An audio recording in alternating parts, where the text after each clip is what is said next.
Okay. We're There's gonna. our corn. Yep, we're at the corn. Our STOWELLS EVERGREEN. Heirloom corn, so you can grow it year after year.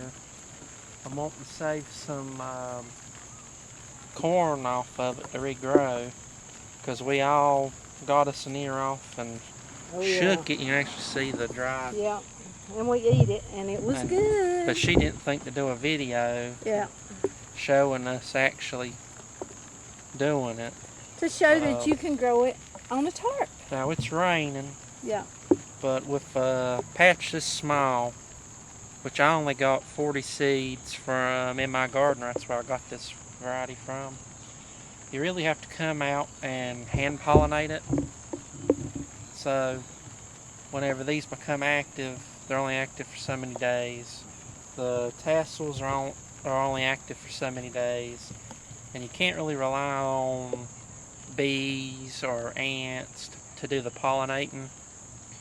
You really have to rely on something like wind, but with a patch so small, if the wind blows, it might just carry the pollen off.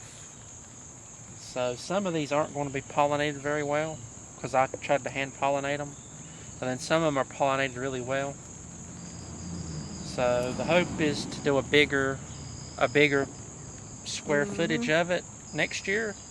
And so if you do a bigger, that's why cornfields are so big. So the pollen they generate so big that it just is a cloud that will pollinate all the because every single tassel has to receive pollen to make a kernel on the corn cob. Now, when we come out here and we pulled the corn, only one ear of corn was not really completely a full. It was close though. It did not like much being a full ear. The rest of them were completely full, and I did not add any sugar at all. No. When I cooked it, didn't add anything, and because we wanted to know, do we like it? Is it a lot good? of the sweet corns you buy now are hybrids, and you have to buy them every year. So, and I wanted something I could save the seed from. And it tasted good. Yeah. So there's actually one there that still has tassels looking for pollen. It's not going to find any. The tassels are that red color, and it's not going to find any. They're done. But we're going to pull this off.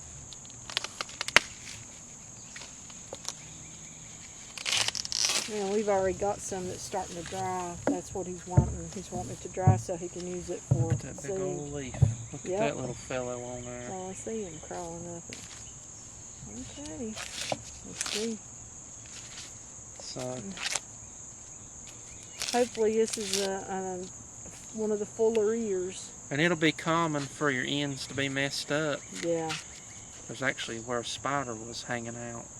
There. But we only have one. There was only one that did not have a full ear of actual corn. And this will just rot. Yeah, we'll just throw it down. Well, unless that deer comes up here hunting. Yeah, we got deer. You can see the silks. Yeah, and the silks can be used. I mean, you know. You can eat them. Oh, well, I make corn cob jelly in the past. And also those silks, I've used those silks in making homemade lye soap. Yeah. And you can eat them. You can use them. They got benefits. Okay, just break that end off. So as you can see, our end didn't. Yeah, now I'll just pop that end off of it. But look at that. Look at nice kernels. And, and I think, too, you didn't get this out quite as early as you wanted to. Well, you can do two sowings. You can do an early and a late sowing of corn. So I went up more on the late side. Yeah. But I could have done early and then redone and done a late. But I think it was so the end didn't do good. But normally you may have damage because the insects can get to the end. So normally you break that off. You buy it in the store. It's been cut. Well, we didn't have insects. We didn't have the insect problem. Not this year, because we haven't grown any corn here in so long. That more than likely the insects just ain't looking. But now that we've grown it, we may end up having them the next year. Whenever he was a baby, I grew it way back up there. A whole big row of it. But none of it fell over, even though it's tarp. It looks good. It worked. You know, I like the tarp gardens myself because I don't care for weeding anymore, and I'm just being honest. Done so much of it when I was young, I don't care anything about it. So there you go. I mean, it looks good to me. You know, it's about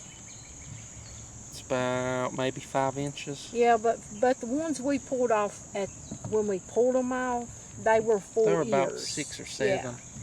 It was a nice full ear. A little bit smaller than what we got from the store, but yeah, it wasn't nothing to sneeze at. No, and whenever my mom says that this corn tastes better than what we bought in the store, then that tells you something. But yep, this is STOWELLS EVERGREEN. I'm hoping I'm pronouncing that right.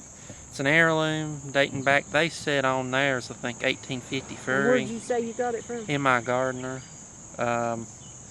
I think other websites have different dates listed, but it's an old heirloom, and it's considered an heirloom sweet corn.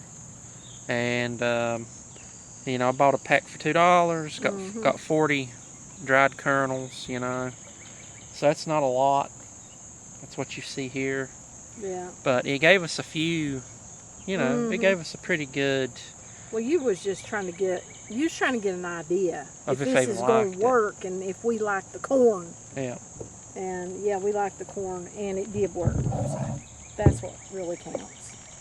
But hopefully we can get some of it to dry and do a bigger patch of it next year. Yep. I don't know of any corn around us to cross-pollinate with it, so. No. Haven't seen anyone growing any around here. But I mean, this ain't like a big old giant field where you're getting like 800. No. You know.